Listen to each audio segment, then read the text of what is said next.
안녕하세요. 빌딩 여신 유라 이사입니다. 오늘은 등기부 등본 보는 법을 설명을 해드릴 거예요. 우리 계약할 때 필수 서류들이 있는데요. 가장 중요한 건 등기부 등본입니다. 가장 중요한 게 왜 등기부 등본이냐면요. 토지 그리고 건물에 어떤 이력이 그동안 어떤 히스토리들이 있는지 쭉 적혀져 있는 이력서라고 보시면 될 것 같아요. 그래서 집문서라고 하는 이 등기부 등본 한번 보시는 법을 제가 설명을 해드릴게요. 인터넷 등기소라고 해서 등기사항 증명서 편하게 떼보실 수 있습니다. 비용은 700원, 열람용 내지는 1,000원이 들어요. 그런데 여러분들이 이거는 정말 중요한 서류이기 때문에 한 번씩 꼭 떼봤으면 좋겠고요. 한번 우리 집부터 한번 떼보세요. 우리 집에 대출이 얼마 있는지, 우리 엄마 아빠가 얼마에 샀는지도 다 나와 있습니다.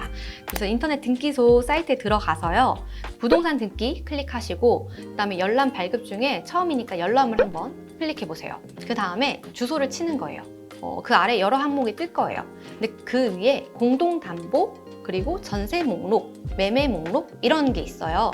그런 것들을 한번 체크도 해보세요. 왜냐면 700원 주고 떼니까 우리가 알 수 있는 것들은 다 한번 알아봐야 되지 않겠어요? 그래서 한번 짝짝 다 눌러보고 어떤 게 있는지 쭈루룩 뜰 거예요.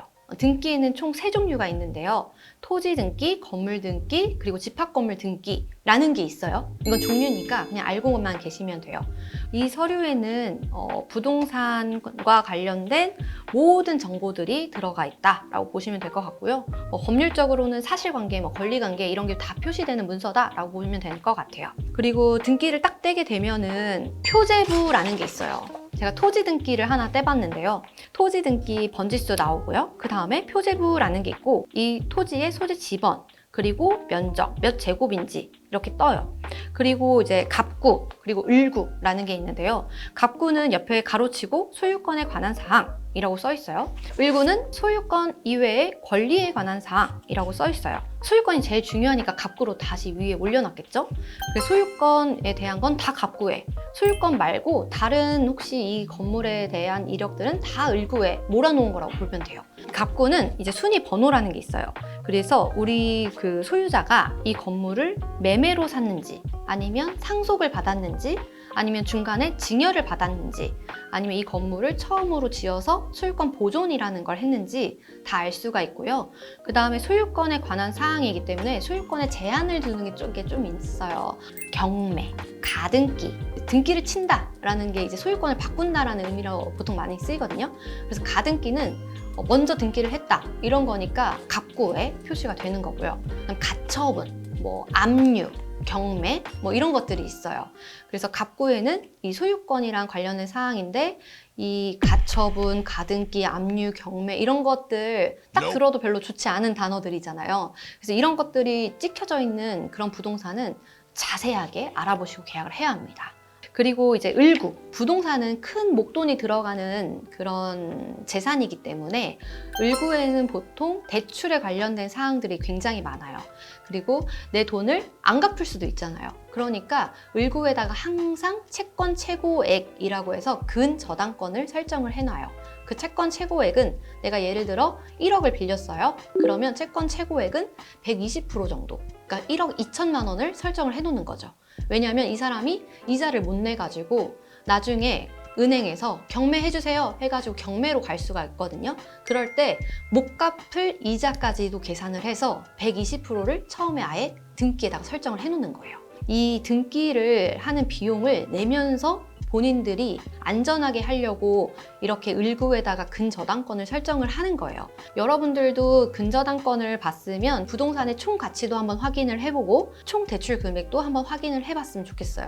그리고 우리 등기부 등본에는 이제 매매 금액도 찍혀 있습니다. 과거에 이 건물주가 얼마에 샀는지도 항상 등기부 등본에 신고를 하게 되어 있어요. 그래서 얼마에 매입했는지 또 나와 있으니까 여러분들 참고하셨으면 좋겠고요. 제가 이제 계약을 하기 전에 주의사항들 4가지만 설명을 좀 해드릴게요.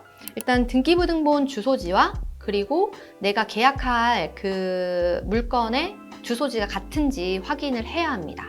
두 번째로는 그 소유자, 등기상 소유자랑 계약하러 나오신 대표님들이랑 동일한지 보셔야 돼요.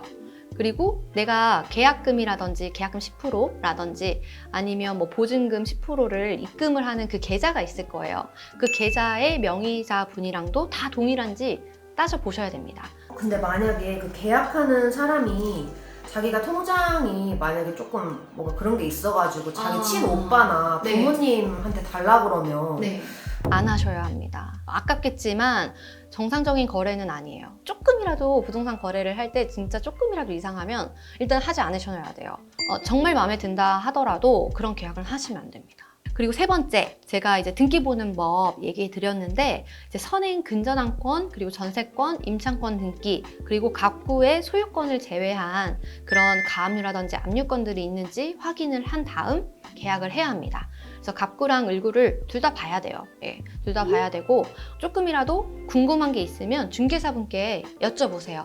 그러면 자세하게 설명을 해주실 거예요. 뭐 가압류, 뭐 가등기 같은 경우에 매매건은 그걸 처음에 풀고 오게끔도 합니다. 그 다음 맨 아래 발급 일자 보시면 될 것 같아요. 이제 간혹 가다가 계약날이 아닌 날짜로 이 서류를 예전 거를 그러니까 복사만 하는 경우들이 있더라고요. 근데 이게 700원, 1000원 아끼자고 저희가 큰 목돈을 날릴 순 없잖아요. 그러니까 지금 이 계약하기 뭐 1시간 전 아니면 뭐 10분 전에 발급한 게 맞는지 확인하셔야 돼요. 그리고 정말 깐깐하신 분들은 도장 찍기 전에 바로 출력해 주세요 라고도 합니다. 실제로 위조했다라는 사례들도 있었거든요. 그래서 위조가 되지 않도록 인터넷 등기소에서 바로 출력해 주세요 라고 하면은 내가 보는 내 앞에서 바로 출력을 하니까 쉽게 파악할 수 있을 거예요. 계약을 할 때는 일반 개인이라고 하면은 항상 이름, 그리고 주민등록번호, 그리고 내 주소지가 항상 나와 있어야 돼요.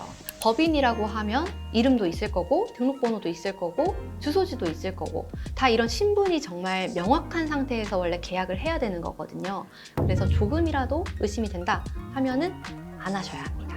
그래서 정말 계약이라는 건 양 당사자가 합의한 문서예요. 그렇다 보니까 그 계약하기 전에 체크할 수 있는 부분들 꼼꼼하게 체크들 하시고요. 이해가 될 때까지 질문하시고 그 다음에 중개인 분들한테 물어보시고 그리고 검색도 해보시고 공부도 하면서 이 등기부 등본 보는 법을 정말 알짜배기로 쓰셨으면 좋겠습니다. 네, 오늘 이상 마치겠고요. 오늘 영상이 도움이 되시길 바랍니다. 감사합니다.